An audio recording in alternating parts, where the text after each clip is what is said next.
কখনো কল্পনা, কখনো বাস্তবতা, কখনো ভৌতিক, কখনো আধিভৌতিক, কখনো প্রেম, নয়তো বিরহ, এবং সব শেষে বলা যায় সাহিত্যের সমুদ্রে ডুব দিয়ে নতুন প্রজন্মের লেখক লেখিকাদের অদ্ভুত সব সৃষ্টিকে আপনার সামনে তুলে ধরার জন্য হাজির হয়েছি আমরা, টিম।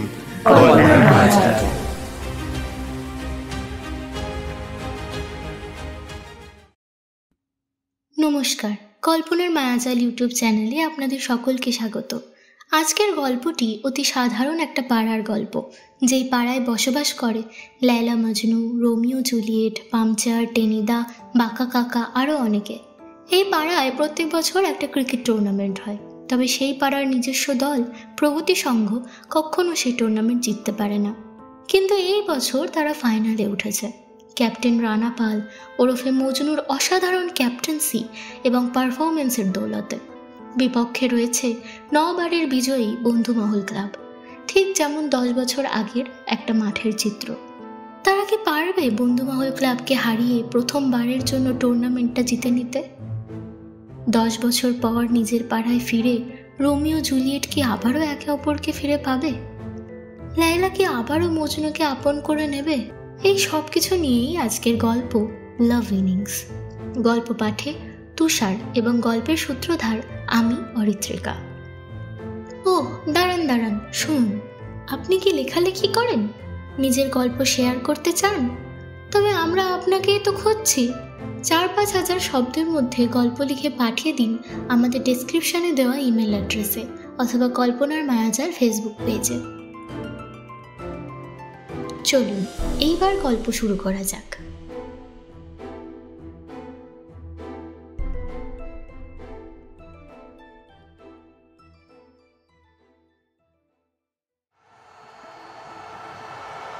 মার রানা, মার মার।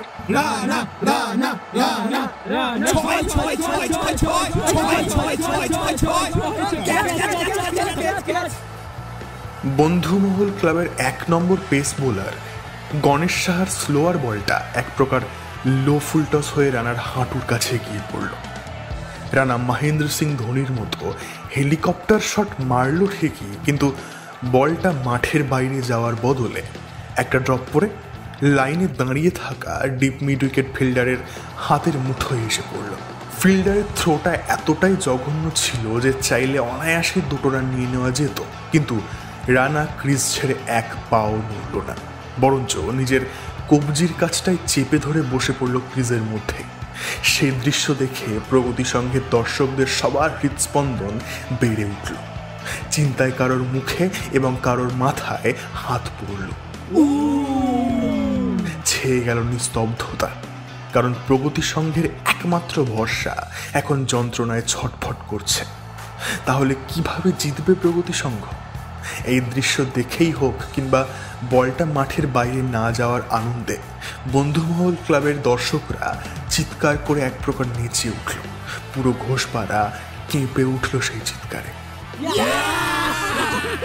প্রগতি সংঘের 4-5 জন ছেলে, যারা আজকে 11 জনের মধ্যে খেলছে না, তারা দ্রুত জল নিয়ে মাঠের ভেতরে ছুটল। প্যাড পরে রেডি হয়ে বসে থাকা পরবর্তী ব্যাটসম্যান তন্ময়ের চোখ মুখ রাগে লাল হয়ে গেল। সে নিজের মাথার টুপিটা খুলে গায়ের সর্বশক্তি দিয়ে ঘাসের ওপর আছাড় মারল। হট সালা হট! লোপ্পা বলটা মাঠের বাইরে পাঠাবে তা না ডিপ মিড উইকেটের হাতে দিচ্ছে। আরে ভাঙা হাতে কি খেলা হয়? শালা সেদিনই বলেছিলাম চ্যালেঞ্জ ফ্যালেঞ্জ অ্যাকসেপ্ট করিস না, খেলতে গিয়ে চাপ খেয়ে যাবি। শালা শুনলে তো মজনু শালা, এইবার বোঝো ঠেলা, ম্যাচও জেতাতে পারবে না আর মেয়েও তুলতে পারবে না। হট সালা হট! খেলা বেশ দারুণ জমে উঠেছে। হাতের ব্যথায় কাহিল হয়ে পড়েছে প্রগতি সংঘের খেলোয়াড়, কিন্তু স্কোরবোর্ড বলছে 29 ওভার 4 বলে প্রগতি সংঘের রান 233, 8 উইকেটের বিনিময়ে। অর্থাৎ বন্ধুমহল ক্লাবকে হারাতে গেলে প্রগতি সংঘকে শেষ 2 বলে করতে হবে 5 রান। এখন দেখার বিষয় প্রগতি সংঘ কি পারবে আমাদের বাংলার জসপ্রীত বুমরা অর্থাৎ গণেশ সাহার আগুনের গোলার মতো বোলিংয়ের বিরুদ্ধে শেষ 2 বলে 5 রান হাঁকাতে। প্রগতি সংঘের ক্যাপ্টেন রানা পাল কি পারবে 9 বারের জিপিএল অর্থাৎ ঘোষপাড়া প্রিমিয়ার লিগ বিজয়ী বন্ধুমহল ক্লাবের বাঘেদের হারিয়ে প্রথমবারের জন্য বিজয়ীর মুকুটটা পড়তে? ক্যাপ্টেন রানা পালের দিকে আমরা সবাই তাকিয়ে আছি। আমার কিন্তু একেবারেই মনে হয় না। আপনার কি মনে হয় সঞ্জুদা? আপনাদের পাড়া অর্থাৎ প্রগতি সংঘ কি আমাদের বন্ধুমহল ক্লাবকে হারাতে পারবে? ক্যাপ্টেন রানা পাল সেটা পারবে? নাকি পরপর 10 বার জিপিএল জিতে নেবে আমাদের বন্ধুমহল ক্লাব? সঞ্জু কয়েক সেকেন্ড উত্তর দিল না, তাকালো মাঠের দিকে। দেখলো যারা জল, ব্যথা কমানোর স্প্রে নিয়ে মাঠের ভেতরে গিয়েছিল তারা দৌড়ে বাইরে বেরিয়ে আসছে। সঞ্জুর ঠোঁটে একটা বাঁকা হাসি খেলে যায়। আপনাদের পাড়ার গণেশ সাহা জসপ্রীত বুমরা হতে পারে, কিন্তু মাফ করবেন রঘুদা, আমাদের পাড়াতে অন্যের নাম নিয়ে খেলা কোনো প্লেয়ার নেই। আমাদের পাড়াতে এমন একজন প্লেয়ার আছে যে নিজের নাম বানাবে। পাতুন না, কানটা জাস্ট পাতুন একবার দেখুন, শুনতে পাবেন নামটা। সে যতক্ষণ ক্রিজে আছে ততক্ষণ আপনারা জিততে পারবেন না রঘুদা। সঞ্জুর কথা শেষ না হতেই মাঠের দিকে তাকালো রঘু, আর ঠিক তখনই একটা রব উঠল। Rana Rana Rana Rana Rana Rana Rana come on Rana, come on come on Rana, come on Majnu জয় এই তো মজনু উঠে পড়েছে, জল মার মার মার রঘু সহ বন্ধুমহল ক্লাবের দর্শকরা সবাই মুহূর্তের মধ্যে চুপ করে গেল। ঘোষপাড়া আবারও কেঁপে উঠল প্রগতি সংঘের দর্শকদের রানা রানা ধ্বনিতে, কারণ প্রগতি সংঘের ক্যাপ্টেন রানা পাল আবারও উঠে দাঁড়িয়েছে। সে লেগ স্টাম্প গার্ড নিয়ে আবারও গণেশ সাহার বল খেলার জন্য প্রস্তুতি নিচ্ছে। সেই দৃশ্য দেখে প্রগতি সংঘের দর্শকদের আনন্দের আর সীমা নেই। 8 উইকেট পড়ে গিয়েছে, এখনো 2 বলে 5 রান বাকি। দেখে মনে হতে পারে ম্যাচটা আপনাদের হাতের মুঠোয়, কিন্তু দর্শক কি বলছে শুনেছেন? তাদের এই উৎসাহটাই স্বাভাবিক, কারণ আমাদের প্রগতি সংঘের ক্যাপ্টেন এখনো ক্রিজ ছেড়ে পালায়নি। 98 রান করে এখনো দাঁড়িয়ে আছে, ভাঙা আঙুল নিয়ে লড়াই করে চলেছে আজ সেই সকাল থেকে। আপনাদের ছেলেরা যদি বাঘ হয় তবে আমাদের রানা হচ্ছে সিংহ। মনে রাখবেন, আহত সিংহ কিন্তু আরো বেশি ভয়ঙ্কর রঘুদা। বন্ধুমহল ক্লাবের captain Arjun Ghosh long on থেকে ছুটে এসে গণেশ সাহার কানে কানে কিছু একটা বলে পুনরায় নিজের পজিশনে গিয়ে দাঁড়ালো। উল্টো দিকে প্রগতি সংঘের ক্যাপ্টেন 98 রানে ব্যাট করতে থাকা ক্লান্ত, বিধ্বস্ত, ভাঙা আঙুলের যন্ত্রণায় কাহিল রানা পাল একবার ওপরে আকাশের দিকে মুখ তুলে চাইল, তারপর পুনরায় লেগ স্টাম্প গার্ড করে স্টান্স নিল। গণেশ সাহা লেদারের বলের উপরে একটা চুমু খেয়ে ছুটতে শুরু করল। দর্শকরা কয়েক সেকেন্ডের জন্য নিজেদের মুখে কুলুপ এঁটে অতি আগ্রহের সঙ্গে চেয়ে রইল মাঠের দিকে। কেউ কেউ চোখ বন্ধ করে ভগবানকে স্মরণ করতে লাগলো, কারণ এই বলটাই এই ম্যাচের নির্ণায়ক বল হয়ে যেতে পারে। রানাপাল কি পারবে গণেশ সাহার এই বলটা মাঠের বাইরে পাঠাতে, নাকি আরও একটা বল তথা শেষ বলের অপেক্ষা করতে হবে, নাকি গণেশ সাহার বোলিং আরও একবার জিতিয়ে দেবে বন্ধুমহল ক্লাবকে? ক্যাপ্টেন অর্জুন ঘোষের কথা মতো গণেশ সাহা আবারও একটা ইয়র্কার মারল, কিন্তু এই বলটা গত বলটার মতো লো ফুলটস হল না। একদম সঠিকভাবে রানাপালের পায়ের পাতা লক্ষ্য করে ছুটে গেল। রানাপাল কোনো রকমে নিজের ব্যাট দিয়ে বলটাকে থামাল, অর্থাৎ আবারও একটা ডট বল। মুহূর্তের মধ্যেই আবারও বন্ধুমহল ক্লাবের দর্শকদের মধ্যে হই হুল্লোড় শুরু হয়ে গেল। 30 ওভারের খেলায় চেতেশ্বর পুজোরা ব্যাট করতে নেমেছে। সঞ্জুদা, আপনার কি এখনো মনে হয় আপনাদের পাড়া জিতবে? আমার কিন্তু এখন মনে হয় না আপনাদের রানা পাল ওই ম্যাজিকটা করতে পারবে। ভাঙা হাতে কি আর শেষ বলে 6 হাঁকানো যায়? ওসব রূপকথার গল্প সঞ্জুদা, বাস্তবে ফিরুন বাস্তবে।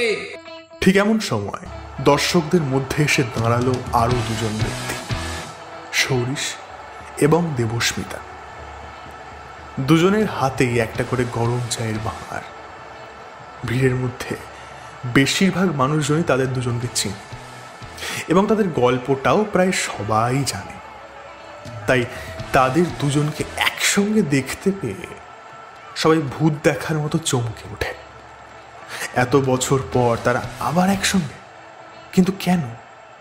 কি কারণ থাকতে পারে? খেলা দেখা থামিয়ে ভিড়ের কিছু অংশ তাদের দিকেই হাঁ করে তাকিয়ে বসে রইল। কিন্তু তারা দুজন সেসবে পাত্তা দিল না। এগিয়ে গিয়ে স্কোরবোর্ডের দিকে তাকালো, আর স্কোরটা দেখা মাত্রই সৌরিশ থমকে গেল। 1 বলে 5 রান বাকি, সেই চেনা স্কোর। কি মনে হচ্ছে পরিণতিটাও কি সেই চেনাই হবে, নাকি এই বছরে কিছু একটা বদলাবে? এখন দেখতে হবে 1 বলে 5 রান বাকি পারবে কি রানা পাল। প্রগতি ক্লাবের ক্যাপ্টেন রানা পাল কি পারবে তার ভাঙা হাত নিয়ে ফেরিটেল এন্ডিং করতে, নাকি বাংলার জসপ্রীত বুমরা মানে আমাদের বন্ধুমন ক্লাবের সোনার ছেলে গণেশ শাহ আবারও জিপিএল কাপ ছিনিয়ে নেবে? সঞ্জুদা, ওই যে বললাম, আমাদের ক্যাপ্টেন যতক্ষণ ক্রিজে আছে ততক্ষণ আপনারা জিততে পারবেন না। দেখা যাক তাহলে। পুনরায় স্টাম্পস নিয়ে তৈরি রানা পাল। শেষ বলে তার নিজ 17 রানের জন্য দরকার মাত্র 2 রান, আর প্রগতির সঙ্গে জিততে গেলে দরকার 5 রান। রানা পাল কি পারবে 6 আঁকাতে? ওই দেখুন, বল নিয়ে আবারও ছুটে চলেছে বাংলার বাঘ মানে আমাদের সোনার ছেলে গণেশ সাহা। তার লক্ষ্য একটাই, বন্ধুমলকে জেতানো, আর সেটাই হওয়ার সম্ভাবনা প্রবল। কিন্তু দর্শকরা বলছে অন্য কথা।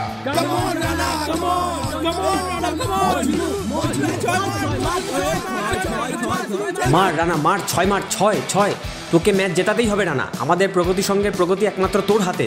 মার রানা মার, মজনুর মতন হেরে গেলে চলবে না। এই গল্পের মজনু হারতে শেখেনি। গণেশ সাহা আবারও ইয়র্কার মারার চেষ্টা করল, কিন্তু আবারও বলটা লো ফুলটস হয়ে রানার হাঁটু বরাবর 140-এর গতিতে ছুটে গেল। আর ঠিক তখন এত ভিড়ের মধ্যেও, এত চিৎকার চেঁচামেচির মধ্যেও রানার কানে আসলো একটা ডাক, একটা কণ্ঠস্বর, একটা চেনা নারীর কণ্ঠস্বর। কাম অন রানা, রানা তুমি পারবে, আমি জানি তুমি পারবে, তোমাকে পারতেই হবে। বাতাসে নিভু নিভু মোমবাতির চারিপাশে হাত দিয়ে বাতাসটি গার্ড করে দিলে মোমবাতিটি যেমন আবার জ্বলে ওঠে, কণ্ঠস্বরটা শুনে রানার অবস্থাও কিছু সেরকমই হলো। হাতের ব্যথা থেকে শুরু করে শেষ বলে 6 মেরে ম্যাচ জেতানোর প্রেশার সব উধাও হয়ে গেল। মনের মধ্যে লুপে বেজে উঠল কথাগুলো। কাম অন রানা, রানা তুমি পারবে, আমি জানি তুমি পারবে, তোমাকে পারতেই হবে। সে যখন বলে দিয়েছে তখন রানা না পেরে কি আর থাকতে পারে? রানাকে যে এবার পারতেই হবে, যেভাবেই হোক না কেন। রানার মনে শক্তির সঞ্চয় হলো, চোয়াল শক্ত হলো। ওর মনে হলো 140-এর বলটা যেন চায়ের কাপে সামান্য লেগে থাকা বিস্কুটের টুকরো খেতে আসা সুরসুরি পিঁপড়ের গতিতে ছুটে আসছে তার হাঁটুর দিকে। সে শুয়ে বসেও একটা 6 হাঁকিয়ে দিতে পারবে অনায়াসে। ব্যাকফুটটা সামান্য অফ স্টাম্পের দিকে নিয়ে গিয়ে হাঁটুর বলটা আবারও MS ধোনির মতো হেলিকপ্টার শট মেরে ডিপ মিড উইকেটের দিকে পাঠানোর সিদ্ধান্ত নিল রানা। কিন্তু ব্যাটে বলে সংঘর্ষ হওয়ার সঙ্গে সঙ্গে আবারও বাঁ হাতের ভাঙা আঙুল দুটো চিনচিন করে উঠল। না চাইতেও বাঁ হাতের গ্রিপটা সামান্য ঢিল হয়ে আসলো, আর মুহূর্তের মধ্যেই স্লো মোশনের গতি কাটিয়ে জীবন আবারও স্বাভাবিক গতিতে ছুটতে আরম্ভ করল। রানা দেখল বলটা স্পিডে উঠে যাচ্ছে অনেক উপরে। বাঁ হাতের গ্রিপটা ঢিল হলেও বলে গতি থাকার দরুন বলটা বেশ খানিকটা দূরত্বও পেয়েছে। কিন্তু যতটা দূরত্ব দরকার ততটা দূরত্ব কি পেয়েছে? রানা দেখল ডিপ মিড উইকেট একদম লাইনের দাঁড়িয়ে আছে। বলটা ঠিক তার মাথা বরাবর উপরের দিকে উঠছে। তাহলে কি এত দূর এসেও প্রগতি সংঘ হেরে যাবে? অনামিকাও কখনো আর রানার জীবনে আসবে না? গল্পের লেলা মজনুর মতো কি তাদেরও এক হওয়া লেখা নেই? হাঁটু মুড়ে ক্রিজের উপরেই বসে পড়ল রানা। ও শুনতে পেল, রানা দৌড়ো, যদি ফিল্ডার বল মিস করে 2 রান নিয়ে সেঞ্চুরিটা অন্তত পুরো কর। প্রীতম পিচের মাঝামাঝি চলে আসলেও রানা উঠল না। ম্যাচে যদি না জিততে পারে তাহলে সেঞ্চুরির কি কোনো দাম আছে? কিন্তু একই রানার ভাঙা হাতের শটটা দেখে প্রথমে মনে হয়েছিল মাঠের বাইরে বেরিয়ে যাবে বলটা, কিন্তু এখন তো মনে হচ্ছে ডিপ মিড উইকেটের হাতে একটা ইজি ক্যাচ আসতে চলেছে। আপনার কি এখনো মনে হচ্ছে প্রগতি সংঘ ম্যাচটা জিতবে? তন্ময় আর দেখতে পারে না, ঘাসের উপরেই উপুর হয়ে চোখ মুখ ঢেকে শুয়ে পড়ে। বন্ধুমহল ক্লাবের দর্শকেরা আনন্দে চিৎকার করতে থাকে, আর প্রগতি সংঘের দর্শকেরা নির্বাক হয়ে দম বন্ধ করে তাকিয়ে থাকে প্রায় আকাশ সমান উচ্চতা থেকে দ্রুত গতিতে ডিপ মিড উইকেটের ফিল্ডারের মাথার উপরে নামতে থাকা বলটির দিকে। সৌরিশেরও অজান্তেই হাত থেকে চায়ের ভাঁড়টা নিচে পড়ে যায়, তবুও সে টের পায় না। তার সমস্ত লক্ষ্যটা বাকিদের মতোই বলটার দিকে। বুকের ধুকপুকুনিটা আরও বেড়ে ওঠে তার। সে লক্ষ্যও করে না দেবস্মিতা তার মতো কিংবা বাকি অন্যান্যদের মতো খেলার দিকে কিংবা বাউন্ডারি লাইনে দ্রুত গতিতে পড়তে থাকা বলটির দিকে নয়, তার দিকে এক দৃষ্টিতে তাকিয়ে আছে। সেই দৃষ্টিতে একটা অন্য কিছু লুকিয়ে রয়েছে যেন, যা লিখে কিংবা মুখে বলে প্রকাশ করা এক প্রকার অসম্ভব। তার দুই চোখের কোণায় বিন্দু বিন্দু জলের ফোঁটা। ছি ছি ছি ছি ছি, এতটা নিচে নেমে গেলে তুমি? হ্যাঁ, এতটা নিচে নেমে যেতে পারলে? এতটা নিচে নেমে গেলে সৌরিশ? কিভাবে পারলে? হ্যাঁ, কিভাবে পারলে তুমি? একবারের জন্যেও আমার কথা মনে পড়লো না? আমার কথা না হয় ছেড়েই দাও, আমার চেয়েও ভালো মেয়ে পেয়েছো তুমি, কিন্তু তুমি একবারও আমাদের পাড়ার কথা ভাবলে না। না, ও ওই একটা মেয়ের জন্যে তুমি প্রগতি সংঘকে ম্যাচটা হারিয়ে দিলে বলো? এই প্রথমবার একটা টুর্নামেন্ট শুরু হলো ঘোষপাড়ায়, সবাই তোমার মুখ চেয়ে বসেছিল সৌরিশ। তুমি চাইলেই প্রগতি সংঘকে জিতিয়ে দিতে পারতে, আর তুমি কি না? ছি! বিশ্বাস করো দেবস্মিতা, আমি... ব্যাস, অনেক হয়েছে, আর নয়। এই ছবিটাই তো প্রমাণ। এখানেই তো স্পষ্ট দেখা যাচ্ছে ওই পাশের পাড়ার মেয়েটা তোমায় জড়িয়ে ধরে চুমু খাচ্ছে, আর তুমি ওকে জড়িয়ে ধরে রেখেছো। এখানেই শেষ নয়, তোমার হাতে আবার গোলাপ ফুল। এরপরে আর কি বলার থাকতে পারে তোমার? হ্যাঁ, কি বলার থাকতে পারে? সবকিছুই তো জলের মতন স্পষ্ট। তুমি আমাকে চিট করে মিলির সঙ্গে রিলেশনে গেছো, আর তাই ওর অনুরোধে তুমি নিজের টিমকে হারিয়ে দিয়েছো। ভাগ্যিস বন্ধুমহল ক্লাবের রনিত আমায় ছবিটা দিল। এটাই তো বলতে চাইছি দেবস্মিতা, প্লিজ 2 মিনিট শান্ত হও, 2 মিনিট। আমি সবটা তোমায় খুলে বলছি। ষড়যন্ত্র করা হচ্ছে দেব। থাক, অর্ধেকটুকুই ঠিক আছে। ওই মুখে আমার পুরো নাম উচ্চারণ করো না সৌরিশ। চিটারদের মুখে আমি নিজের নাম শুনতে চাই না। চিটারদের মুখে আমার নিজের নাম শুনতে ঘেন্না হয়, বুঝেছো? জাস্ট ঘেন্না হয়। আর শোনো, আমার সঙ্গে জীবনেও আর দেখা করার চেষ্টা করো না। আমাদের মধ্যে যা কিছু ছিল সবকিছু আজকে আমি শেষ করলাম সৌরিশ। তুমি ভালো থেকো তোমার ওই সুন্দরী মিলিকে নিয়ে। আসি। নিজের হাতের মধ্যে ধরে থাকা ছবিটা সৌরিশের মুখের উপরে ছুঁড়ে ফেলে হন হন করে বাড়ির দিকে এগোতে যায় দেবস্মিতা, কিন্তু সৌরিশ 2 পা এগিয়ে ওর হাতটা চেপে ধরে। তারপর কাকতি বিনতির সুরে বলে, দেবস্মিতা প্লিজ প্লিজ দেবস্মিতা, শোনো একবার আমার কথাটা শোনো। আমি ইচ্ছে করে প্রগতি সংঘকে হারাইনি দেবস্মিতা প্লিজ প্লিজ শোনো, প্লিজ। ছাড়ো তো, ছাড়ো আমায়। চিটারদের মুখে আমি নিজের নাম শুনতে চাই না, বললাম না? ছাড়ো, চলে যাও আমার চোখের সামনে থেকে। অন্য হাত দিয়ে সৌরিশের গালে সপাটে একটা চর বসিয়ে দেয় দেবস্মিতা। সৌরিশের চোয়ালটা শক্ত হয়ে ওঠে। সে ছেড়ে দেয় দেবস্মিতার হাতটা। চর আর চিটার কথাটা সৌরিশের বুকের ভেতরে অনেকটা গভীর অবধি ক্ষত করেছে। কিভাবে কথাটা বলতে পারল দেবস্মিতা? ওর কি বিন্দু মাত্র বিশ্বাস নেই সৌরিশের উপরে? কেমন ভালোবাসে যে একটা রাস্তার ছেলের দেওয়া একটা ছবি দেখে দেবস্মিতা তাকে চিটার বলতেও 2বার ভাবছে না, ওর গালে চর কষাতেও 2বার ভাবছে না। ভালোবাসায় যদি বিশ্বাস না থাকে তাহলে ভালোবাসা টিকবে কিভাবে? এইটাকে ভালোবাসা বলা যায় না, কারণ ভালোবাসার ভীতি হলো বিশ্বাস। দেবস্মিতা দ্রুত পা চালায়। একটা কথা মনে রেখো, তোমার এই ভুলটা একদিন ভাঙবে। যেদিন তোমার এই ভুলটা ভাঙবে সেদিন আমি আর এই ঘোষপাড়ায় থাকবো না। একটা সামান্য মেয়ের জন্য আমি নিজের পাড়া এবং নিজের প্রেমিকাকে ধোঁকা দিতে পারি না, এতদিন একসঙ্গে থেকেও যদি বিশ্বাসটুকু তোমার মধ্যে না জন্মায়, তাহলে তুমি কখনো আমাকে ভালোই বাসনি।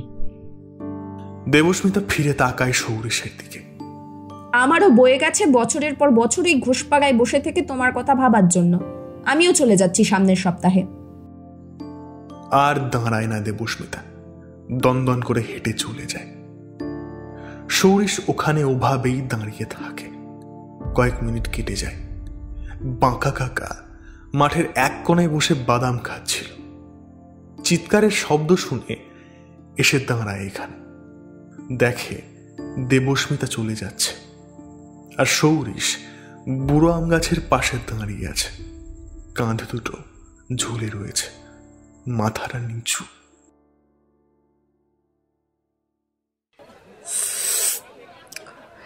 এই রানা, শুনলাম নাকি গতকাল তো জ্যাঠার ছেলে মানে সৌরিশদা ফিরেছে ব্যাঙ্গালোর থেকে। আবার দেখলাম ওদিকে দেবস্মিতা দিও ফিরেছে আজ সকালে মুম্বাই থেকে।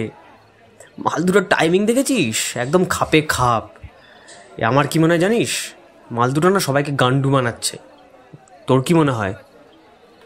চায়ের ভাঁড়ে একটা চুমুক দিয়ে রানার উদ্দেশ্যে প্রশ্নটা ছুড়ে দিল প্রগতি সংঘের টেনিদা ওরফে তন্ময় ব্যানার্জি। টেনিদার মতোই বড় বড় বাতেলা ঝাড়া এবং কাজের বেলায় লবডঙ্গা হওয়ার ফলেই তার এরকম নামকরণ। যাই হোক, রানা কোনো উত্তর দিল না তার প্রশ্নের।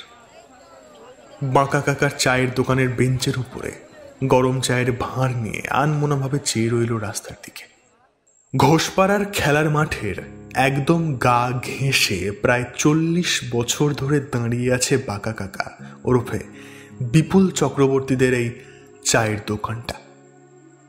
আগে বাঁকা কাকার বাবা চালাতেন এই দোকান। কয়েক বছর হলো ভদ্রলোক আর আসেন না দোকানে, বয়স হয়েছে অনেক, তাই এখন বাঁকা কাকাই চালায় এই দোকান। আগে দোকানটা ছিল একদম সাধারণ সাদামাটা, পাড়ার মোড়ে যেরকম হয় আর কি। বাঁকা কাকার বাবা অর্থাৎ কানাই দাদু একাই সবকিছু করতেন, কিন্তু এখন দোকানের ভোল পাল্টেছে। দেওয়ালগুলো পাকা হয়েছে, রং চড়েছে, বিভিন্ন রকমের লাইট ঝুলেছে, ওপরে ঢালাইয়ের ছাদ দেওয়া হয়েছে, চায়ের টেবিলের ব্যবস্থা করা হয়েছে এবং দোকানে জুটেছে দুজন কর্মচারীও। কারণ বাঁকা কাকা সব সময় এই দোকানে থাকে না। ঘোষপাড়ার এই গলিটা পেরিয়ে ডান হাতে কিছুটা গেলেই মেন রাস্তা, সেখানে রয়েছে বাঁকা কাকার বেকারির দোকান। বেশিরভাগ সময় সে ওখানেই থাকে, যেমন এখনো সে এই চায়ের দোকানে নেই। যাই হোক, দোকানের ভোল পাল্টালেও ঠেক কিন্তু পাল্টায়নি। এখনো সকালে বিকালে মানুষজন বসে আড্ডা দেয়, বরঞ্চ এখন ঠেকের সংখ্যা আরো বেড়েছে।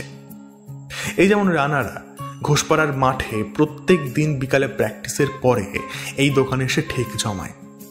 প্রায় সন্ধ্যা 7:30 অবধি চলে তাদের আড্ডা। আজকেও তার ব্যতিক্রম হয়নি। প্রতি বছরের মতো এই বছরেও চলছে ঘোষপাড়া প্রিমিয়ার লিগ। মোট 4টি দল অংশগ্রহণ করবে এই লিগে। তবে প্রত্যেকবার ঘোষপাড়ার নিজস্ব ক্লাব প্রগতি সংঘ অর্থাৎ রানাদের ক্লাব ফাইনালে উঠতে পারে না। শুধুমাত্র প্রথমবার উঠেছিল, তাও বন্ধুমহল ক্লাবের কাছে ফাইনাল ম্যাচটা হেরে গিয়েছিল। উল্টো দিকে বন্ধুমহল ক্লাব প্রত্যেকবারে ফাইনালে উঠেছে এবং প্রত্যেকবার বিপক্ষের টিমকে গোয়া হারিয়ে জিপিএল জিতে নিয়েছে। মোট 9টা সিজন হয়েছে, 9 বারই বিজয়ী হয়েছে বন্ধুমহল ক্লাব।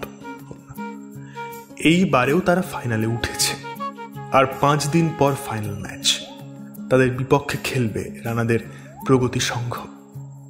প্রথম সিজনে ফাইনালে ওঠার পর প্রত্যেক বছর লিগ ম্যাচেই বেরিয়ে যাওয়ার পর এই বছর অবশেষে প্রগতি সংঘ ফাইনালে উঠেছে। তবে ফাইনালে উঠলেও গোটা টিমের অবদান খুব একটা বলা যায় না। বলতে গেলে রানার দুর্দান্ত ব্যাটিং এবং অঙ্কনের ব্যাটিংয়ের জেরেই ওরা ফাইনালে উঠেছে। তাই ফাইনালে প্রতি বছরের মতো বন্ধুমহল ক্লাবের জেতার সম্ভাবনাটাই প্রবল। কিন্তু প্রগতি সংঘের ছেলেরাও নিজেদের সবটা দিতে চায়। আর ঠিক সেই কারণেই প্রত্যেক দিন চলছে প্র্যাকটিস।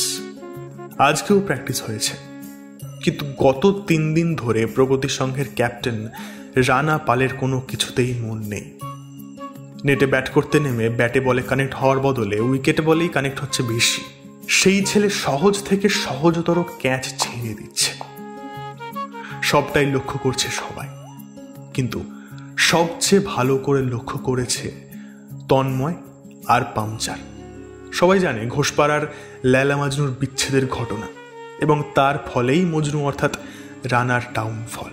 কিন্তু তন্ময় আর পামচারের মতো রানার পারফরমেন্স পুনরায় ফেরানোর তাগিদ কারোর মধ্যে নেই। ঠিক সেই কারণে ওরা দুজন আরো ভালো করে লক্ষ্য করছে রানাকে। বাঁকা কাকার চায়ের দোকানে এসেও তন্ময় দেখল রানা কোথায় যেন হারিয়ে গেছে, অন্য জগতে ডুবে রয়েছে সারাক্ষণ। প্র্যাকটিসে তো তার মন নেই একদমই, উল্টে কারোর কোনো কথা ওর কানে ঢুকছে না। হঠাৎ একটা চিন্তা মাথা চাড়া দিয়ে উঠল তার। এমনিতেও প্রগতির সঙ্গে জেতার চান্স খুব কম, যাও বা একটু ছিল তা সবটাই ছিল রানার জন্য। কিন্তু রানা যদি এরকম করে তাহলে হবে কি করে? তন্ময় ভাবল কিছু তো একটা করতে হবে, এভাবে চলবে না। রানার মুড ঠিক করতেই হবে, কিন্তু কিভাবে করা যায়? তন্ময় ভাবে ফাইনাল ম্যাচ নিয়ে কথা বলা যাক, তাহলে যদি কিছু একটা হয়। এই রানা, এই ফাইনাল ম্যাচে আমাকে ওপেনিং করাস বোলিংয়ে, বুঝলি? আর দেখলি না নেটে কিরকম আগুনের গোলা ছুটছি? এই বছর ওদের সামনে তন্ময় নামের একটা জলজান্ত বাঘের বাচ্চা নামবে মাঠে, দেখিস। সালা 9 বছর লাগাতার জেতার পর 10 নম্বর বছরেও ফাইনাল জেতার স্বপ্ন দেখা ছোটাবো সালাদের। তন্ময় আর ওপেন বোলার? আসলে তন্ময় হচ্ছে গুড ফর নাথিং। বাতেলাবাজি বাদ দিয়ে দিলে পড়াশোনা, ব্যাটিং, ফিল্ডিং, বোলিং কোনো কিছুই তার দ্বারা হয়ে ওঠে না। অন্য সময় হলে রানা এতক্ষণে হেসে লুটোপুটি খেত, আর এই বিষয়টা তন্ময় জানে বলেই এখন বলল কথাটা। যদি রানা অন্যমনস্কতা ভেঙে সামান্য হাসে, কিন্তু এখন রানার হাসা তো দূরে থাক, ও যেন শুনতেই পেল না। বিকাল পেরিয়ে সন্ধ্যা নেমে এসেছে। ঘোষপাড়ার এই গলিটার ল্যাম্পপোস্ট দুটোই হলুদ রঙের আলো জ্বলে উঠেছে। সেই আলো যেন অন্ধকারটাকে আরো বেশি করে বাড়িয়ে দিচ্ছে। দূরে বুড়ো আম গাছটার নিচে যেখানে আলোটা সম্পূর্ণ পৌঁছয় না, সেখানটায় আবছাভাবে দেখা যাচ্ছে কেউ একজন হেঁটে আসছে এদিকে। সে যত এগিয়ে আসছে রানার ভেতরের অস্থিরতা ততই বাড়ছে। আরে হট সালা হট, মজনু তো মজনুই সালা, সারাদিন ওই মেয়েকে নিয়ে ভাবা, ফালতু ফালতু। রানাকে আনমনাভাবে রাস্তার দিকে তাকিয়ে বসে থাকতে দেখে রেগে মেগে চিৎকার করে ওঠে টেনিদা। এই রানা! রানার কাঁধ ধরে সামান্য ঝাঁকায় পামচার ওরফে প্রীতম। প্রীতম পড়াশোনায় দুর্দান্ত, কিন্তু পড়াশোনা বাদে অন্য কিছুতে একেবারে লো কনফিডেন্স হওয়ার দরুন প্রীতমের নাম বদলে পামচার রাখা হয়েছে। পামচারের চোখে মোটা লেন্সের চশমা, দূরের বস্তু খুব একটা দেখতেও পারে না। তাই রানা যে দূরে কেন তাকিয়ে আছে ওটা সেও বুঝে উঠতে পারেনি, আর সেই জন্যই ধাক্কাটা মারে সে। পামচারের থেকে কাঁধে ধাক্কা খেয়ে রানার হাতে থাকা গরম চাটা সামান্য ছলকে পড়ে প্যান্টের উপরে। সামান্য ছ্যাঁকা খেয়ে ওর এইবার হুঁশ ফেরে। রাস্তার উপর থেকে চোখ সরিয়ে পামচারের দিকে ফেরেও। হ্যাঁ বল, শুনছি। দেখো গুরু, মুভ অন করো, বুঝেছো? এক কথা কেন বারবার তুলিস বলতো? তুলবো না? হ্যাঁ তুলবো না মানে? আরে হাট সালা, সব সময় ওই মেয়েকে নিয়ে ভাবতে থাকে। সালা কোনো কথা বললে শুনতে পায় না, আবার বলে নাকি তুলবো না। রানা তন্ময়ের চিৎকারটা কানেই তুলল না। ওর অবাধ্য চোখ আবার চলে গেল রাস্তা দিয়ে হেঁটে এদিকেই আসতে থাকা ব্যক্তিটির দিকে। কারণ এই আধো অন্ধকারে সেই ব্যক্তিকে কেউ চিনুক বা না চিনুক, রানা ঠিক চিনতে পেরেছে। আর চিনতে পারা মাত্রই ওর হাত পা কাঁপতে শুরু করেছে। বুকের ভেতরে আবারও শুরু হয়েছে হাতিদের দাপাদাপি। আরো একটু কাছে গিয়ে আসতেই রানা দেখল বাতাসে কানের পাশ থেকে চুলগুলো মুখের উপরে এসে পড়ছে তার। তবু হাত দিয়ে সেগুলো সরাচ্ছে না সে। চুলগুলোর উপরে বড্ড হিংসা হলো ওর। হিংসায় আর তাকিয়ে থাকতে পারল না, চোখ দুটো বুজে নিল। আর অত দূর থেকেই ওর নাকে এসে ধাক্কা মারতে লাগলো একটা মিষ্টি চেনা পারফিউমের গন্ধ। পামচার দেখল একটি মেয়ে ধীরে ধীরে এসে দাঁড়ালো বাঁকা কাকার দোকানের ভেতরে, তন্ময়ের ঠিক পিছনে। চশমাটা সামান্য ঠিক করে নিয়ে তাকাতেই মেয়েটিকে চিনতে খুব একটা কষ্ট হলো না তার। ভয়ে গলাটা শুকিয়ে আসলো পামচারের। ওর মনে হলো তন্ময়ের এক্ষুনি থেমে যাওয়া উচিত, নইলে কি বলতে কি বলে ফেলবে। তার তো মুখের লাগাম নেই। 100 বার তুলবো, 1000 বার তুলবো, যতক্ষণ না মুভ অন করছিস ততক্ষণ তুলবই। এই টেনিদা। প্রীতম আর রানা রাস্তার দিকে মুখ করে বেঞ্চের উপরে বসে আছে, কিন্তু তন্ময় রাস্তার দিকে পিঠ করে ওদের দুজনের মুখোমুখি বসেছে একটা চেয়ার নিয়ে। ফলে নিঃশব্দে যে একজন এসে দাঁড়িয়েছে তন্ময়ের পিছনে, সেটা তন্ময় টের পায়নি। কিন্তু প্রীতম সেই ব্যক্তিকে দেখতে পেয়ে ওর মুখের রং বিবর্ণ হয়ে গেছে। তন্ময়কে খোঁচা দেয় প্রীতম। তন্ময় এইবার রানাকে ছেড়ে প্রীতমের ওপরে রেগে যায়। এই পামচার, এই তুই শালা নিজে লিক হয়ে থাকিস, থাক না। ওভাবে অন্যদের খোঁচা দিয়ে লিক করতে আসিস কেন? কথার মাঝে কথা বলবি না তুই, কথার মাঝে কথা বলবি না, বুঝেছিস? আর খোঁচা তো একদম মারবিই না। পামচারের মতন থাকবি। হ্যাঁ, তো আমি কোথায় ছিলাম? মনে পড়েছে। শোনো শালা মজনু, তোমার ওই লাইলাকে ভোলার চেষ্টা করো, বুঝেছো গুরু? এভাবে আর বেশি দিন চলবে না। ওই মেয়ে একটা ডালে বসার মেয়ে নয়, ও হচ্ছে টুনটুনি পাখি, মিনিটে মিনিটে ডাল বদলায়, বুঝলা? তাই ভালো কথা বলছি। অন্যের চরিত্রের সার্টিফিকেট দেওয়ার আগে যাকে সামনে বসিয়ে লেকচারটা দিচ্ছ, তার চরিত্রের সার্টিফিকেটটা বানাও তন্ময়দা। তার চরিত্রটা কিরকম সেটা আগে জানো। কথাগুলো শুনে রানার লজ্জায় মাটির সঙ্গে মিশে যেতে ইচ্ছা করে। উল্টো দিকে এই শান্ত অথচ গম্ভীর গলার স্বরটা শুনে তন্ময়ের আত্মারাম খাঁচা ছাড়া হওয়ার জোগাড় হয়ে যায়। সে দ্রুত পিছনে ফিরে দেখে যার নামে সে এত গালমন্দ করছিল সে স্বয়ং এসে দাঁড়িয়েছে ওর পিছনে। অনামিকা, তুই এখানে? মানে কেন, আমার আসতে নেই বুঝি? তন্ময় কোনো কথা বলতে পারে না, মুখটা কাচুমাচু করে বসে থাকে। এরপরে আর বলার থাকেই বা কি? অনামিকা এইবার তার জ্বলন্ত দৃষ্টি নিয়ে তাকায় রানার দিকে। রানা এখনো চোখ বুজেই বসে আছে, শুধু মুখটা রাস্তার দিক থেকে সরে নিচের দিকে নেমে এসেছে। রানা, তোমাকে কিছু বলার আছে আমার, একটু এদিকে আসবে? রানা তবুও ওভাবেই বসে থাকে। বলছিলাম কি, মানে এখানেই বলা যায় না যা বলার? তোমার সঙ্গে তো কথা হচ্ছে না তন্ময়দা। রানা, আমি কিন্তু আর একবার বলবো, তুমি কি বাইরে আসবে, হ্যাঁ কি না? রানা তবুও মাথা নিচু করে চোখ বন্ধ করে ওভাবেই বসে থাকে। অনামিকা, তুই বাইরে দাঁড়া, আমি ওকে পাঠাচ্ছি। প্রীতমের কথায় তন্ময়ও তাল মেলায়। সে জোর করে হাসির সুরে বলে, হ্যাঁ ও যাবে তো, কেন যাবে না? তুই বাইরে দাঁড়া অনামিকা, বাইরে দাঁড়া। অনামিকা বিশ্বাস পায় না, সে প্রীতমের দিকে তাকায়। প্রীতম ওকে আশ্বস্ত করে বলে, তুই চিন্তা করিস না অনামিকা, আমি ওকে পাঠাচ্ছি, তুই একটু অপেক্ষা কর। অনামিকা আর কথা বাড়ায় না, দোকানের বাইরে বেরিয়ে যায়। এই ওট, আর মেয়েটাকে গিয়ে বুঝিয়ে দে তোর দমটা, বুঝিয়ে দে তুই কি জিনিস। ফিস ফিস করে কথাটা বলে তন্ময়, কিন্তু যেই প্রীতম কখনো রাগে না, কারোর মুখের উপরে কোনো কথা বলে না, তর্কে জড়ায় না, কেউ ঝাঁঝি মারলে ভয়ে কেঁদে ফেলে, সেই প্রীতম এবার রেগে যায়। দেখ টেনিদা, অনেক ফালতু কথা বলে ফেলেছিস তুই, এবার প্লিজ আর নিজের মুখটা খুলিস না। দরকার পড়লে ভেবে কুই কাঁঠা লাগা নিজের মুখে, খালি উল্টো পাল্টা কথা। কেন রে, ভালো কথা থাকতে নেই? যত সব।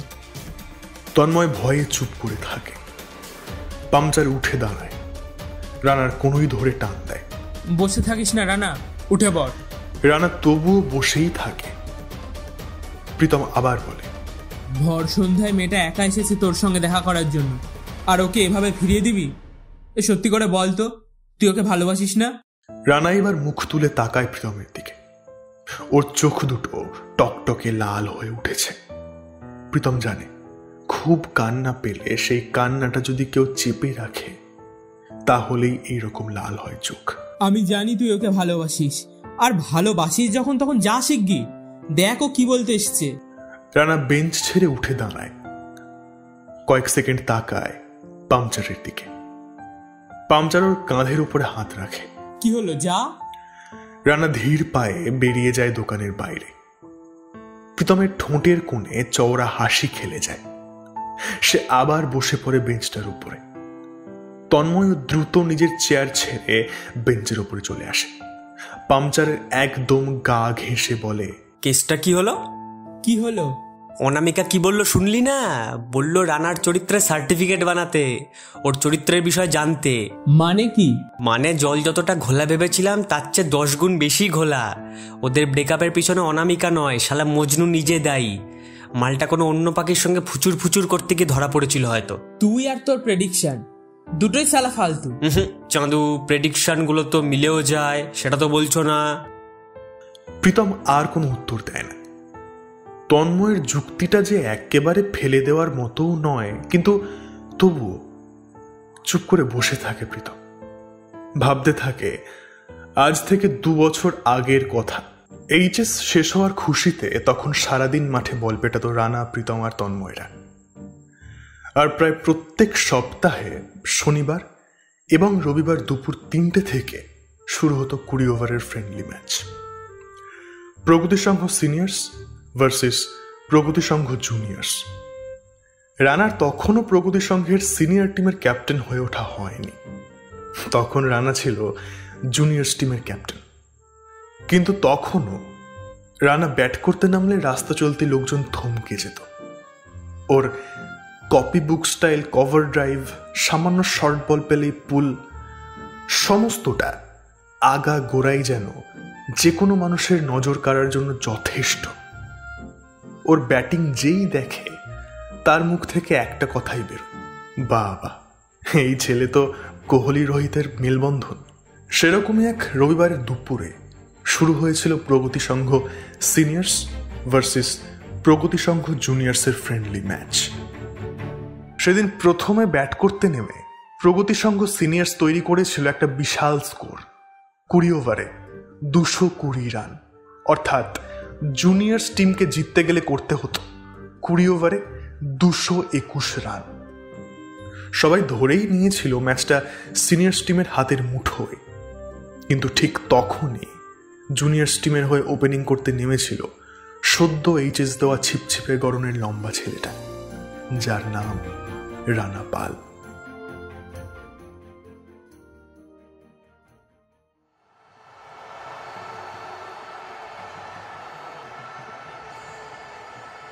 ঘড়ি বলছে 6:10। ঘোষপাড়ার খেলার মাঠের হ্যালোজেন লাইটটা জ্বলে উঠেছে। মাঠের বাইরে মানুষজনের বেশ ভালোই ভিড়। ঝুড়ি ভাজা, ঘটি গরম খেতে খেতে সবাই অতি আগ্রহে তাকিয়ে রয়েছে মাঠের ভেতরে। এর আগে কখনো এত রোমাঞ্চকর ম্যাচ কেউ দেখেনি, তাও আবার ঘোষপাড়ার মাঠে। 20 ওভারে 221 রান ধাবা করতে নেমেছিল প্রগতি সংঘ জুনিয়র্স। 19 ওভার শেষে জুনিয়র্স টিমের স্কোর 211 রান 9 উইকেটের বিনিময়, এবং স্ট্রাইকে রয়েছে রানা পাল, যে ইনিংস ওপেন করতে নেমেছিল এবং এখনো অবধি 170 রান করে ক্রিজে দাঁড়িয়ে আছে। বলে বলে 4-6 হাঁকাচ্ছে ছেলেটা। বিরোধী দলের ছেলেদের এক প্রকার নাকের জলে চোখের জলে অবস্থা করে ছেড়েছে। কিন্তু এখন দেখার বিষয় একটাই, ম্যাচটাকে এত দূর নিয়ে এসেছে ছেলেটা। অসম্ভব কাজকে প্রায় সম্ভব করে ফেলেছে।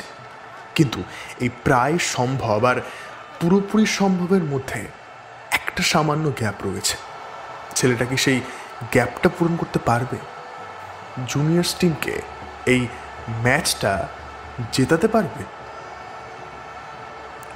ওই যে লেগ স্টাম্প গার্ড নিয়ে আবারও স্টান্স নিচ্ছে রানা পাল। শেষ 6 বলে দরকার 10 রানের।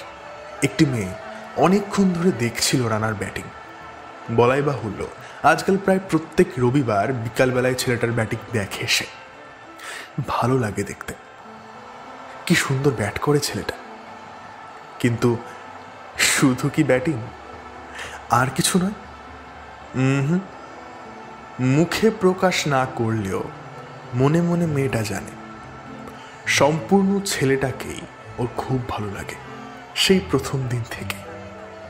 এবার আপনাদের প্রশ্ন হতে পারে, প্রথম দিন মানে? প্রথম দিন মানে আজ থেকে ঠিক 1 মাস আগে, যেদিন পুরোপুরিভাবে ঘোষপাড়ায় নিজের মামা বাড়িতে এসে উপস্থিত হয়েছিল মেয়েটা। সেদিনটাও ছিল রবিবার। সেদিনও বিকালবেলায় একটু এদিক ওদিক ঘুরে দেখার জন্য বেরিয়েছিল মেয়েটা। কিন্তু মাঠের কাছে আসতেই ওর চোখ দুটো আটকে গিয়েছিল একজনের উপরে, ছিপছিপে চেহারার লম্বা গড়নের ছেলেটার উপরে। পিঠে কিডব্যাগ ঝুলিয়ে বন্ধুদের সঙ্গে মাঠের পাশের চায়ের দোকানের দিকে এগিয়ে যাচ্ছিল ছেলেটা। হাঁ করে অপলক দৃষ্টিতে তাকিয়ে দাঁড়িয়েছিল মেয়েটা। সাধারণত এইরকম করে না সে, কোনো ছেলেকেই তেমন ভালো লাগে না। ক্লাস 9 থেকে কত ছেলেকে যে রিজেক্ট করেছে তার হিসাব নেই। কিন্তু এই ছেলেটাকে দেখে স্বয়ং মেয়েটারও বুকের বাঁ দিকটা কেঁপে উঠেছিল।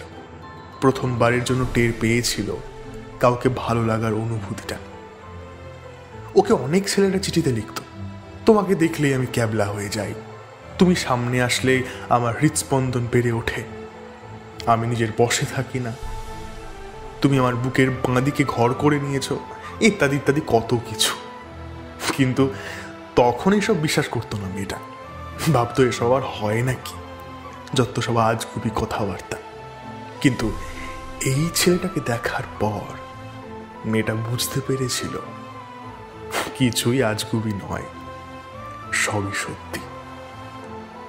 তারপর থেকে প্রত্যেক সপ্তাহে রবিবার করে বিকালের দিকে সে আসে ঘোষপাড়ায় এই মাঠের কাছে। বেশ খানিকক্ষণ দাঁড়িয়ে দেখে ছেলেটার খেলা, তারপর আবার বাড়ি ফিরে যায়। তবে ছেলেটার নাম এতদিন জানতো না মেয়েটা। কিন্তু আজ মানুষজনের মুখে বলা বলি করতে শুনেছে ছেলেটার নাম রানা পাল। দাঁড়িয়ে থাকতে থাকতে কি মনে হতে মেয়েটা হঠাৎ করে চেঁচিয়ে উঠল, স্কোয়ার লেগের দিক থেকে হঠাৎ একটা মেয়েলি কণ্ঠের চিৎকার কানে আসলো রানার। সে যতই ভালো খেলুক না কেন, আজ অবধি কোনো মহিলা দর্শক ওর নাম ধরে কখনো চেঁচায়নি। আজ হঠাৎ এইরকম একটা চিৎকার শুনে রানার বুক দুরু দুরু করে উঠল। ওর মনে হলো জীবন যেন সার্থক। স্টান্স ছেড়ে সেদিকে ঘুরে তাকালো রানা, আর তাকানো মাত্রই চোখে পড়ল মেয়েটা। গায়ের রংটা শ্যামলা হলেও খুবই উজ্জ্বল, পরনে একটা কুর্তি, কপালে একটা ছোট্ট কালো টিপ, চুলগুলো একটা ক্লিপ দিয়ে আলতো করে বাঁধা। ম্যাচ প্রেশার ভুলে পেটের ভেতরে প্রজাপতি উঠতে শুরু করলো রানার। এই মেয়েটাকে তো রানা চেনে, ওই তো পল্লব কাকার ভাগ্নি হয়, পড়াশোনা করার জন্য এসেছে ঘোষপাড়ায়। আগেও বেশ কয়েকবার দেখেছে রানা মেয়েটাকে, কখনো পাড়ার মোড়ে পল্লব কাকার মায়ের সঙ্গে, কখনো বা প্র্যাকটিস শেষে মাঠের বাইরে। আর যতবার দেখেছে ততবারই যেন অন্য একটা জগতে হারিয়ে গেছে রানা। ভেবেছে কাছে গিয়ে কথা বলবে, কিন্তু সেই সাহস আর হয়ে ওঠেনি।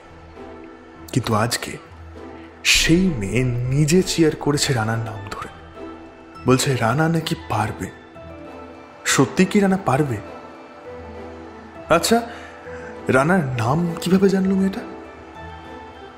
এসব ভাবতে ভাবতে স্টান্স নিতে ভুলে গিয়েছিল রানা।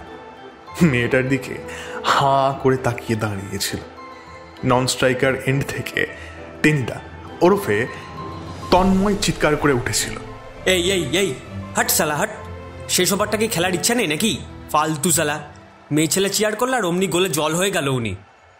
তন্ময়ের চিৎকারে হুঁশ ফিরেছিল রানার। ও বুঝল চিৎকারটা তার মানে সবাই শুনেছে। যাক, আজকে ম্যাচ শেষে তার মানে ওর একটা আলাদা অরা তৈরি হবে বন্ধুদের মধ্যে। রানা আবারও স্টান্স নিল এবং আবারও কানে আসলো সেই চিৎকার, Come on, Rana! Come on, you can do it! একেতেই রেড হট ফর্ম, তার উপরে প্রথমবার মহিলা সমর্থকদের চিৎকার। রানা পালের কনফিডেন্স যেন গগন স্পর্শ করল। আর দেখতে দেখতে প্রথম 2 বলেই 2 6 হাঁকিয়ে দিল রানা। একটা অসম্ভব রান চেসকে করে দিল সম্ভব। শেষে জুনিয়র টিমের স্কোর হলো 19 ওভার 2 বলে 223 রান এবং রানা পালের নিজস্ব স্কোর 182 নট আউট। ম্যাচ শেষে যখন সবাই রানাকে কাঁধে তুলে নাচানাচি জুড়ল, তখন রানার চোখ শুধু খুঁজছিল মেয়েটাকে, কিন্তু কোথায় গেল মেয়েটা? তাকে তো আর দেখা যাচ্ছে না। বাড়ি ফিরে গেল কি? তাই হবে, সন্ধ্যা নেমে আসার কারণে হয়তো ফিরে গিয়েছে, এটাই ভাবছিল রানা। কিন্তু ভুল ধারণাটা কাটল মিনিট কয়েকের মধ্যে। রানা লক্ষ্য করল ছেলে ছোকরাদের দল হঠাৎ করে ফাঁকা হয়ে গেল। কিছু বুঝে ওঠার আগেই ও দেখল সেই ফাঁকা জায়গাটুকু পূরণ করে ধীরে ধীরে মৃদু হাসি মাখা মুখে ওর সামনে এগিয়ে এসে দাঁড়ালো সেই মেয়েটা, পল্লব কাকার ভাগ্নি। নিষ্পলক কাজল মাখা চোখ দুটো রানার মুখের দিকেই নিবদ্ধ। সেই কাজল মাখা চোখ জোড়ায় অজানা কিছুর একটা মুগ্ধতা লেগে রয়েছে যেন। নিষ্পলক দৃষ্টি তারই ইঙ্গিত দেয়। রানার মনে হলো সে যেন স্বপ্ন দেখছে। ওয়েল প্লেড, তুমি খুব ভালো ব্যাট করো। আমি এর আগেও অনেকবার দেখেছি তোমার ব্যাটিং। রানার হাত পা কিরকম যেন ঠান্ডা হয়ে গেল মুহূর্তের মধ্যে। আচ্ছা, ও ভুল শুনল না তো? না না, ভুল তো নয়, মেয়েটা তো সত্যিই বলল। রানা দেখল ওর মতোই ওর বন্ধুরাও সবাই চুপ, সবাই অবাক। হাই, আমি অনামিকা। মেয়েটি নিজের হাত বাড়িয়ে দিল রানার দিকে। রানা হতভম্ব হয়ে তাকিয়ে রইল সেদিকে। আচ্ছা, এর উত্তরে কি বলতে হয়? হাই, আমি রানা। মেয়েটার হাতটা ধরে কতটা রোবটের মতোই কথাটা বলল রানা। মেয়েটি একটু হাসল, কিন্তু দুজনের মধ্যে কেউই কারোর হাতটা ছাড়ল না।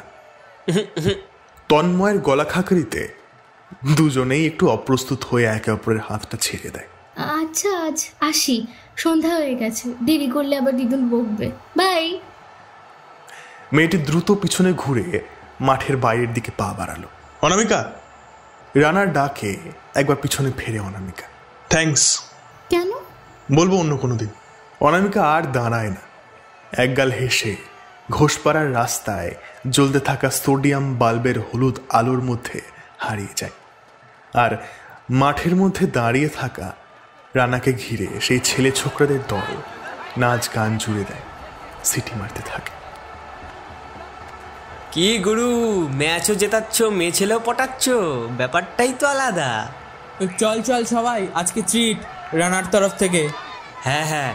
বিষয়টা রানা খুব একটা বিরক্ত হয় না, বরঞ্চ খুশিই হয়। আনন্দের ঠেলায় সেও রাজি হয়ে যায় সবাইকে ট্রিট দেওয়ার জন্য। বেশ বেশ, চল সবাই, আজকের ট্রিটটা তাহলে আমিই দেব। 3 cheers for Rana, hip hip hip hurray. অনামিকার আসল বাড়ি মেদিনীপুরে, ঘোষপাড়ায় ওর মামার বাড়ি। এইচএস দেওয়ার পর এখানে চলে এসেছিল পড়াশোনার জন্য। তারপর কয়েকদিনের মধ্যেই কিভাবে যেন হয়ে উঠেছিল ঘোষপাড়ার লেলা এবং রানা হয়ে উঠেছিল মজনু। তারপর মাঝে কেটে গেছে 2 বছর। এই 2 বছরে ঘোষপাড়া কতবার সাক্ষী থেকেছে লেলা মজনুর ভালোবাসার। হাত ধরে ঘোরাঘুরি, অন্ধকার গলিতে একে অপরকে আঁকড়ে ধরার, মুষলধারায় বৃষ্টিতে বুড়ো আম গাছ তলার নিচে দাঁড়িয়ে 2 ভিজে চুপচুপে শরীরের কাঁপতে থাকা আড়ষ্ট ঠোঁটের দীর্ঘ চুম্বনের। কতবার তো প্রীতমের সঙ্গে বেরোনোর নাম করে ওরা দুজন সিনেমা দেখতেও গেছে। পরে অবশ্য রানা ওকে ঘুষ হিসাবে চিকেন কাটলেট খাইয়েছে, কিন্তু কিন্তু এখন ভাবলেও অবাক লাগছে যে ঘোষপাড়ার লেলা মাজনু এখন আর একসঙ্গে নেই, বিচ্ছেদ হয়ে গেছে কোনো এক অজ্ঞাত কারণে। এও কি সহ্য করা যায়? তাদের বিচ্ছেদ দেখে গোটা ঘোষপাড়ার বুক ভার। তবে প্রীতমরা শুনেছে কালজয়ী সব উপন্যাসদের নায়ক নায়িকার চরিত্রদের আগমন আগেও ঘটেছে ঘোষপাড়ার মাটিতে, এবং সেই চরিত্রদের বিচ্ছেদও নতুন ঘটনা নয়। আজ থেকে 10 বছর আগেও এই পাড়ায় একসঙ্গে ঘুরে বেড়াতো একটা কালজয়ী উপন্যাসের কালজয়ী দুটো চরিত্র, রোমিও জুলিয়েট, ওরফে সৌরিশদা এবং দেবস্মিতাদি। রানা এবং অনামিকার মতো তাদের প্রেমেরও সাক্ষী থেকেছিল গোটা ঘোষপাড়া, কিন্তু তারাও আজ আর একসঙ্গে নেই। আচ্ছা, তাদের কেন বিচ্ছেদ হয়েছিল? কেউ কি জানে? নাকি তাদের ঘটনাটাও রানার অনামিকার বিচ্ছেদের মতোই সবার কাছে রহস্য? এই টেনিদা, সৌরিশদা আর দেবস্মিতাদির কেন ব্রেকআপ হয়েছিল রে? কিছু জানিস নাকি? কেন? আমি আর আমার কথা দুটোই তো ফালতু, শুনে কি করবি? আরে বল বল। তন্ময় কিছুক্ষণ চুপ করে থাকে, তারপর পাংচারের কানের কাছে মুখ এনে ফিসফিসিয়ে বলে, কাউকে বলিস না জানো, এটা কিন্তু ভেতরের খবর, টপ সিক্রেট। আরে তুই বল না। ফষ্টি নষ্টি করতে গিয়ে ধরা পড়েছিল। আরে ধুর রাখ তো, তোর শুধু ওই একই কথা। বিশ্বাস হচ্ছে না আমার প্রেডিকশন? ও, এটাও তোর প্রেডিকশন ছিল? সঠিক খবর না এটা? আরে এই তন্ময় যা প্রেডিকশন করে তাই সঠিক খবর হয়ে যায়, বুঝলি? এ থাম তো। আজ বড্ড ডানা গজিয়েছে তোর পাংচার, মুখ সামলে কথা বল। পাংচারের মতো থাকবি, প্রেডিকশন নিয়ে প্রশ্ন তুলবি না একদম। বেশ করেছি, তুলেছি, 100 বার তুলবো। কি কি কি? আরেকবার বল। বেশ করেছি, তুলেছি, 100 বার তুলবো। তবে রে। তন্ময় রেগে মেগে উঠে দাঁড়ায়। পাংচার সেই দৃশ্য দেখে দৌড়ে বাঁকা কাকার দোকানের বাইরে বেরিয়ে যায়। তন্ময় ছুট লাগায় ওর পিছনে পিছনে।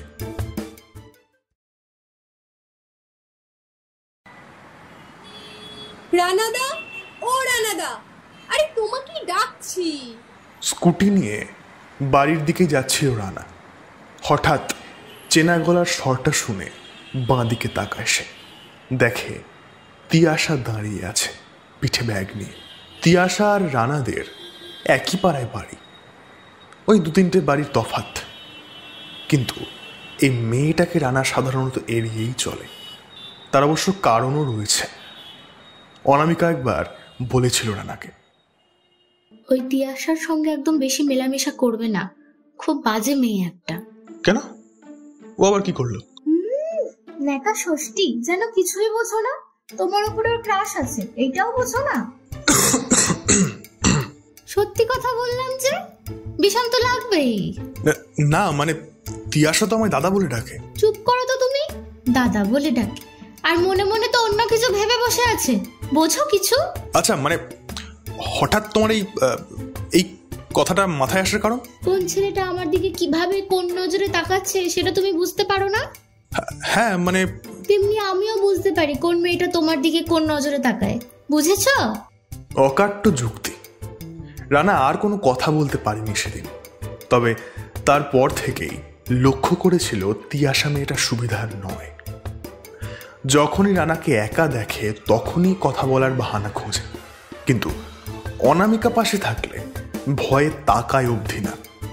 তাই রানা মেয়েটার থেকে দূরে দূরেই থাকে এখন।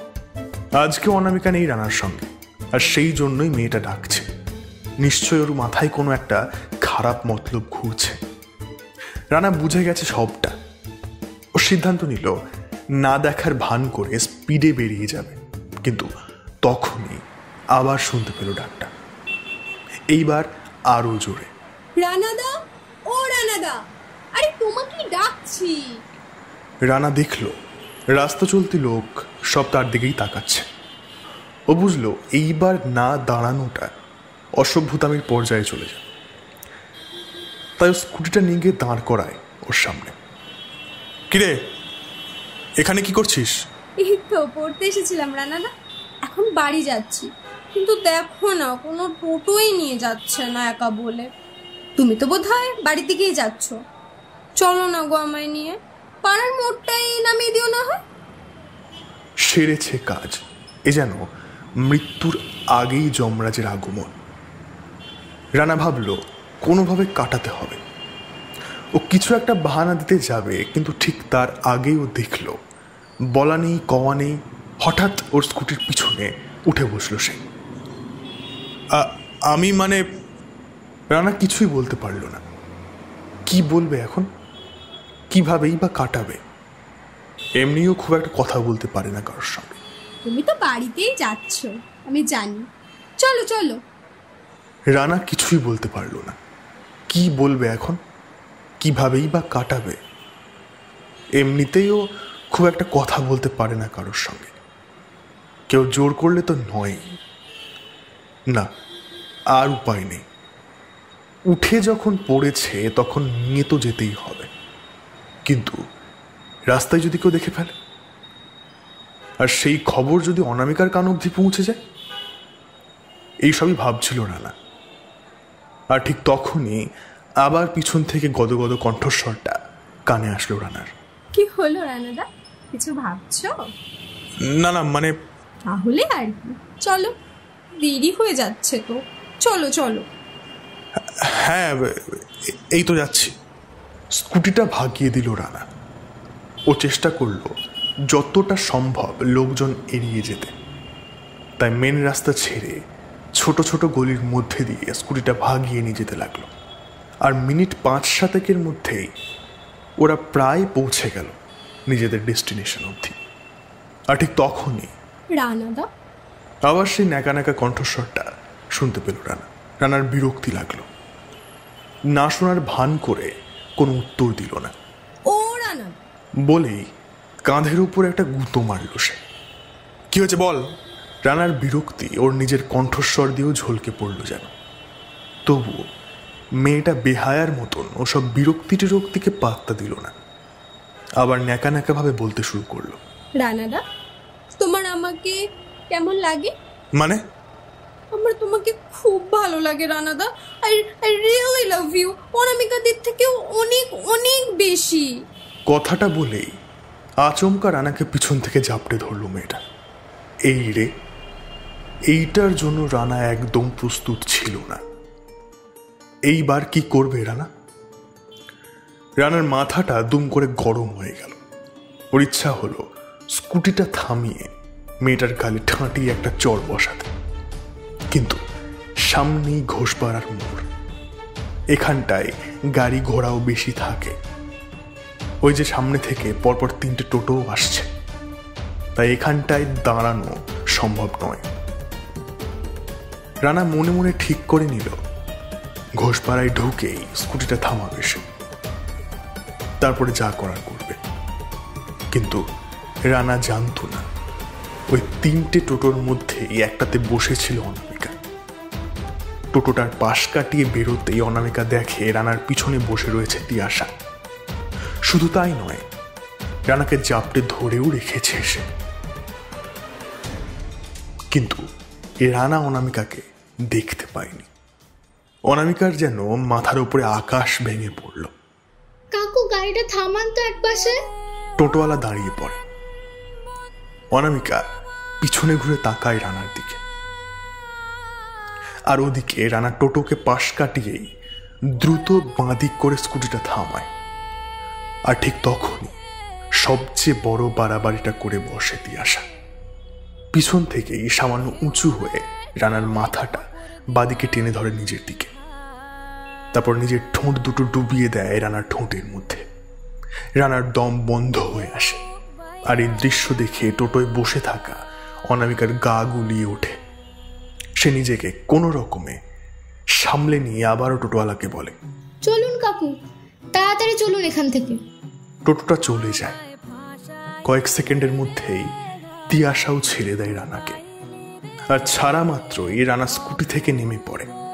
আর চোখের পলকের মধ্যেই গায়ের সর্বশক্তি দিয়ে ঠাঁটিয়ে একটা চড় বসিয়ে দেয় তিয়াশার গালে। নির্লজ্জ মেয়ে কোথাকার!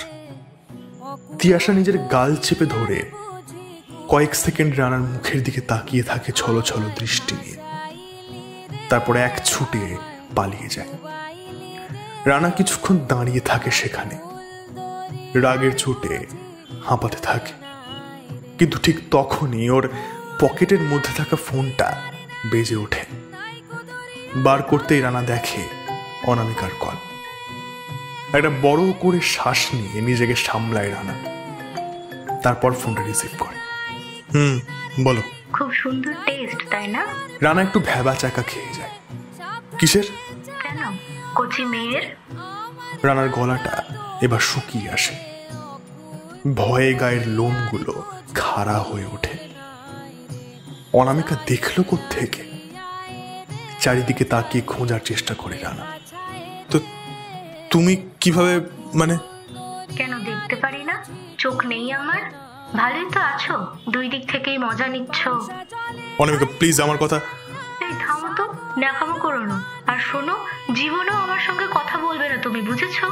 রাখছি। অনু, অনু, হ্যালো। একটা যান্ত্রিক শব্দ জানিয়ে দেয় যে ওপাশ থেকে ফোনটা কেটে গেছে। রানা কিছুক্ষণ ফোনের স্ক্রিনের দিকে তাকিয়ে থাকে, তারপর সপাটে রাস্তার উপরে আছাড় মানে ফোনটা। দু অর্ধেক হয়ে ছড়িয়ে যায় ফোনটা। তারপর নিজের চুল খামচে ধরে রাস্তার উপরেই বসে পড়ে সে। আর ওদিকে অনামিকার চোখ দিয়ে হর হর করে গড়িয়ে পড়তে থাকে গরম নোনা জলের ধারা। তন্ময়দা তো বাজে বাজে কথা বলছিল আমার নামে, আর তুমি কিচ্ছু বলতে পারলে না? হ্যাঁ, দোষ করলে তুমি, আর নাম খারাপ হবে আমার। কেন? আসলে ও কি বলছিল তুমি কিছুই শোনোনি, তাই তো? ওখানেই বসেছিলে, তোমাকেই কথাগুলো বলছিল, আর তুমি কিচ্ছু শুনলে না। এই ন্যাকামোগুলো কিভাবে করো রানা? প্রায় 6 ফুট লম্বা রানা 5 ফুট 3 ইঞ্চি মেয়েটার সামনে মাথা নিচু করে দাঁড়িয়ে থাকে, কোনো উত্তর দিতে পারে না। কিন্তু অনামিকা বলতেই থাকে, তুমি কাঁচা পাকা টেস্ট করে বেড়াবে, আর দোষ পড়বে আমার উপরে। কেন গো, আমাকে কি তোমার মতো ওই রকম রাস্তাঘাটে দেখা যায় নাকি? রানা এবার মাথা তুলে তাকায়, ওর 2 চোখে কষ্টের ছাপ। অনু প্লিজ, তুমি জানো না? হ্যাঁ, তুমি জানো না আমি তোমাকে ছাড়া আর কাউকে ভাবতে পারি না? আর সেখানে তিয়াশা, ও সেদিন একা দাঁড়িয়েছিল, তাই ওকে কোনো টোটো নিয়ে আসছিল না, জানোই তো। তাই তুমি ওকে স্কুটিতে তুলে নিলে? আমাকে বললো নামিয়ে দিতে, কিন্তু বিশ্বাস করো আমি প্রথমে রাজি হইনি। আর সে জোর করে তোমার স্কুটিতে চেপে বসলো, তারপরে তোমাকেই জড়িয়ে ধরে চুমু খেয়ে ফেললো, তাই তো? রানা উপরে নিচে মাথা দোলায়।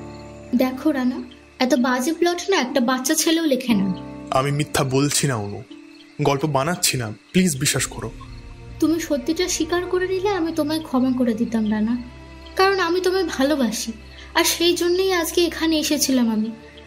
ভুল সবার হয়, যদি সেই ভুলটা স্বীকার করে নেওয়া যায়, প্রায়শ্চিত্ত করা যায়, তাহলে সেকেন্ড চান্সও পাওয়া যায়। কিন্তু তুমি তো সত্যিটা বলতেই শেখোনি। যাকে, তুমি তোমার মিথ্যে নিয়েই আটকে থাকো, আমি আসছি। কিন্তু আমি কি স্বীকার করব? আমি তো ভুল করিনি অনু। না না, তুমি ভুল করবে কেন? ভুলটা তো আমি করেছি, আমারই তো দোষ, তুমি নির্দোষ। ভালো থেকো। কথাটা বলেই অনামিকা পা বাড়ায় বাড়ির দিকে, কিন্তু রানা তাকে যেতে দেয় না, পিছন থেকে ওর কবজি চেপে ধরে। রানা ছাড়ো আমায়। দাঁত পিষে কাঁটা কাটা ভাবে কথাটা বলে অনামিকা, কিন্তু তাকে ছাড়ার বদলে নিজের কাছে টেনে নেয় রানা। কবজি ছেড়ে 2 হাত দিয়ে জড়িয়ে ধরে অনামিকার কোমর। অনামিকা বাধা দিতে পারে না, কারণ এইটার জন্য সে একেবারেই প্রস্তুত ছিল না। সে স্থির হয়ে যায়। রানা ওভাবেই কোমর জড়িয়ে ওর চোখের দিকে এক দৃষ্টিতে তাকিয়ে থাকতে থাকতে ভেজা কণ্ঠে বিড়বিড় করে বলে ওঠে, আমার আর তিয়াশার মধ্যে সত্যিই কিছু নেই। আমি যদি কাউকে ভালোবেসে থাকি, তাহলে সেই ভালোবাসার মানুষটি হলে তুমি, আর সারা জীবন তুমিই থাকবে। আজ তন্ময় যেগুলো বলছিল সেগুলো আমি শুনিনি, কারণ আমি তোমাকে দেখতে ব্যস্ত ছিলাম। প্রায় 2 সপ্তাহ তুমি আমার সামনে আসোনি। তবু একটা ভরসা ছিল যে ঘোষপাড়াতেই তো আছো, ঠিক দেখা হবে। কিন্তু সেই দিন সেমিফাইনাল ম্যাচের পরে শুনলাম তুমি নাকি ঘোষপাড়া ছেড়ে চলে যাচ্ছ। আমি কত কষ্ট পেয়েছি জানো। তাই আজকে যখন তোমায় দেখতে পেলাম তখন আমি হারিয়ে গিয়েছিলাম অন্য জগতে, সে প্রথম দিনের মতো। এই জগতের কিছু তখন আমার কানে পৌঁছয়নি। এগুলো কোনোটাই মিথ্যা নয় অনু। আমি তোমায় আজ পর্যন্ত একটা কথাও মিথ্যা বলিনি, আর বলবো না। তুমি আমার কাছে সত্যিটা জানতে চাইলে আমি সব সত্যিটা জানালাম। আমি জানি না এখানে আমার দোষ কোথায়, তবু আই এম সরি অনু। যদি কোনো ভুল করে থাকি আমায় শাস্তি দাও, কিন্তু আমায় ছেড়ে যেও না। কথাটা শেষ হতে না হতেই রানা নিজের ঠোঁট দুটো ডুবিয়ে দেয় অনামিকার নরম ঠোঁটে। হঠাৎ করে এই রকম ঘটনার পরিপ্রেক্ষিতে অনামিকাও কেমন যেন নিস্তেজ হয়ে আসে, নিজেকে ছাড়ানোর চেষ্টাও করে না। দুজনের শরীর সামান্য কেঁপে ওঠে, নিঃশ্বাস প্রশ্বাস বেড়ে ওঠে, হৃদস্পন্দনও যেন মহাকাশ ছোঁয়। সোডিয়ামের হলুদ আলোয় ভেসে যেতে থাকে ঘোষপাড়ার লেলা মজনু। বুড়ো আম গাছতলা, আকাশের চাঁদ তারা, সন্ধ্যার ঠান্ডা বাতাস, মালতী দিদার শাঁখের আওয়াজ আবারও সাক্ষী থাকে ওদের ঘনিষ্ঠ মুহূর্তের। কিছুক্ষণ পর রানা সরিয়ে নেয় নিজের ঠোঁট, কিন্তু অনামিকার কোমরটা ছাড়ে না। ওভাবেই দাঁড়িয়ে থাকে, নেশাতুর দৃষ্টি নিয়ে একভাবে চেয়ে থাকে অনামিকার চোখের দিকে।